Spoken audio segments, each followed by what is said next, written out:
Maru became the first tanker to eclipse 200,000 deadweight tons, becoming the first VLCC, or Very Large Crude Carrier. Just 1 year later, the Suez Canal closed again, this time for 8 years. The industry's gamble in building supertankers had paid off. And Daniel Ludwig was ready to push the envelope of size even farther. In 1967, he unveiled the 300,000 deadweight ton Universe Ireland. Ludwig had once again established a new record in tanker tonnage. The Universe Ireland became the first ULCC, or ultra-large crude carrier. Ludwig's landmark achievements, breaking the 100 and 300,000 tonnage barriers, gave him the recognition among his peers as the father of the supertanker. But for the United States, the world's largest importer of oil, the draft of a fully loaded supertanker posed a large problem. None of the ports could handle a ship of that draft. So what we find happening still today in the United States is these larger crude carriers come in, they stay offshore 20, 30 miles, and they actually do what we call lightering, which is take the oil from the large ship and actually put it on a smaller ship, which does have the draft to allow it to go into these ports. Lightering typically takes place while both ships are underway. Maneuvering the smaller ship alongside the larger tanker can be dangerous. This is a lightering fender. What we use them for is to keep the two ships that are lightering from coming in contact with each other. As you can imagine, the size of these is tremendous because there's tremendous forces involved in bringing two full-size tankers together that are carrying perhaps 300,000 tons of cargo each. We don't want them coming into contact at sea. With the fenders in place, the ships are moored alongside each other. After checking to make sure the tankers are secured, rubber hoses measuring up to 90 feet in length are transferred over to the lightering vessel. Typically, cargo is offloaded using a 250 psi pump, which can transfer oil at a rate of 30,000 barrels an hour. By the 1970s, the growth of the tanker industry appeared limitless. But this burst of growth would soon be stunted by a series of supertanker explosions and several devastating oil spills. A fully loaded supertanker traveling at a speed of 16 knots needs up to 20 minutes to stop. Oil tankers will return on Modern Marvels. The supertanker brought about a golden age in the oil tanker industry. But starting in 1969, a series of accidents placed the industry under scrutiny. In a very short period of time, there were 3 major tanker explosions. That led to immediate concern. The entire concept of the tanker was in jeopardy, as speculation rose that tankers might be floating time bombs, capable of igniting without a moment's notice. An investigation into the accidents found that each explosion had occurred during the washing of the vessel's cargo tanks. When you drain the cargo tanks of the oil, there's always a residual buildup on the inside of these tanks. So what we use is a high-pressure washing system. It's automatic within the tank, and when you induce oxygen through this spraying system, you've got a combustion potential.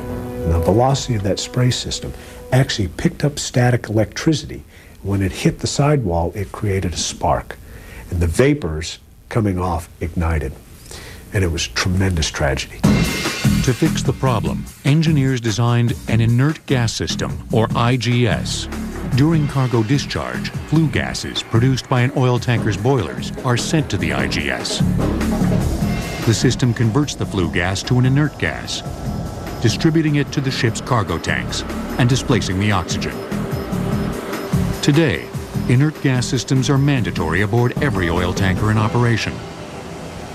After the supertanker explosions of 1969, the industry would soon endure another crisis. By the mid-1970s, world demand for oil products began to taper off. The industry, which had greatly increased its tanker fleet due to the closures of the Suez Canal, was suddenly left with a surplus of ships. A lot of the ships that were built in the late 70s in particular went straight to layup.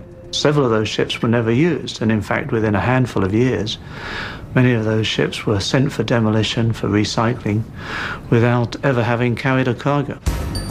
By the late 80s, the demand for oil products was again on the rise. New tankers were being built, and the industry showed signs of a full recovery. But its momentum would be short-lived, as an environmental disaster was about to change the industry forever. Since the dawn of the supertanker, hundreds of millions of gallons of oil have been spilled in oceans throughout the world. But no oil tanker spill has had a greater impact on the industry than the grounding of the Exxon Valdez in 1989. On March 24th, the single-hull Valdez hit a reef, fracturing its hull. The result was the leakage of approximately 11 million gallons of its cargo into a pristine environment. The Exxon Valdez severely damaged the local environment around Prince William Sound in Alaska. The oil then drifted to the west and continued to damage coastline along Alaska. It killed many animals outright, from birds to seals to sea otters, and then continued to damage fish populations and other aquatic populations. The Exxon Valdez oil spill was regretful, not only for Exxon itself, but for all the industry. But what it taught all of us is even though we were operating as safely as possible with the emergency response equipment that we thought was adequate, we learned that we needed to do even more. After the grounding of the Valdez, public outcry and political pressure led to new legislation for tankers entering U.S. waters. The Oil Pollution Act of 1990 effectively mandated the introduction of double hulls.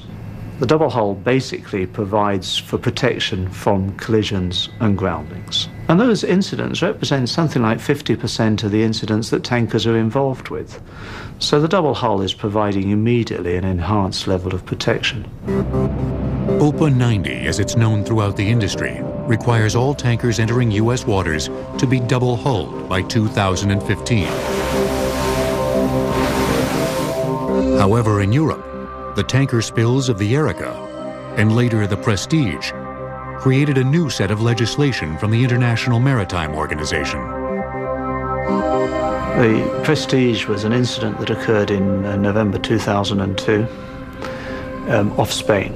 Unfortunately, it led to a very bad pollution, very major pollution of the beaches of Galicia.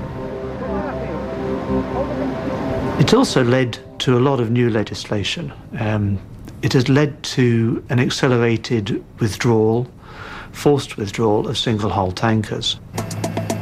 The international mandate, which has not been adopted by the United States, requires tankers to be completely double-hulled by 2010.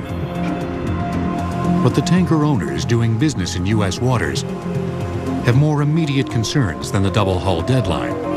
They have to make sure their current fleet of tankers can pass the stringent maritime regulations enforced by the U.S. Coast Guard. The U.S. Coast Guard has the unique responsibility for being the maritime service that protects America's waterways, ensures safety and commerce at the same time. When the Coast Guard comes aboard a tank ship, our concerns are to make sure that the vessel